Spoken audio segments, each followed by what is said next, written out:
এই এত রোদি কপি চারা থাকে সব পুড়িয়ে মুড়িয়ে নষ্ট হয়ে যায়। গাছের পাতা হলুদ হয়ে যায় আর ফল আপনার ছোট হয়ে যায়।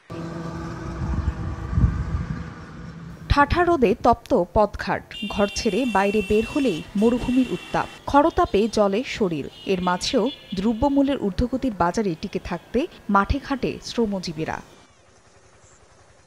শুধু জনজীবনেই নয়, খরতাপের প্রভাব পড়েছে কৃষি খাতেও। তীব্র গরমে গাছ মরে যাওয়া সহ নানা ধরনের ক্ষতি হচ্ছে ফসলের। খুলনায় জমিতে সেচ দিলেও অল্প সময়েই শুকিয়ে যাচ্ছে। তরমুজ সহ অন্যান্য ফল চাষও ব্যাহত হচ্ছে।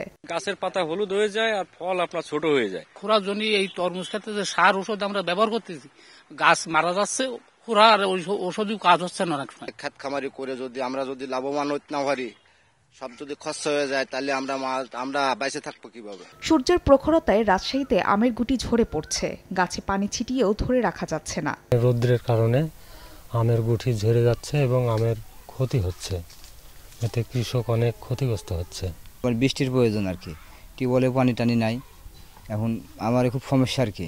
বিকাশে কম খরচে ক্যাশ আউটের লিমিট বেড়ে 50,000, প্রিয় এজেন্টও 2টা।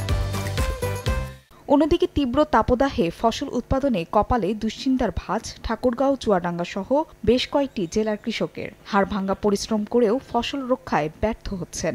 আবাদ করা ভুট্টা, মরিচ, টমেটো সহ অন্যান্য ফসল মাঠেই নষ্ট হচ্ছে।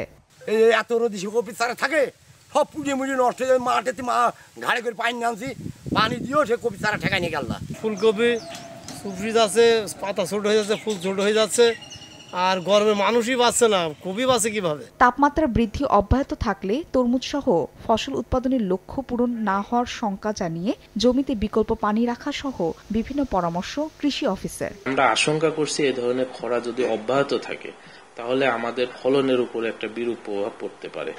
সে কারণে আমরা কৃষকদেরকে বিভিন্ন ধরনের পরামর্শ, তার মধ্যে অন্যতম পরামর্শ যেটা দিচ্ছি সেটা হলো পানির ব্যবস্থা করার জন্য।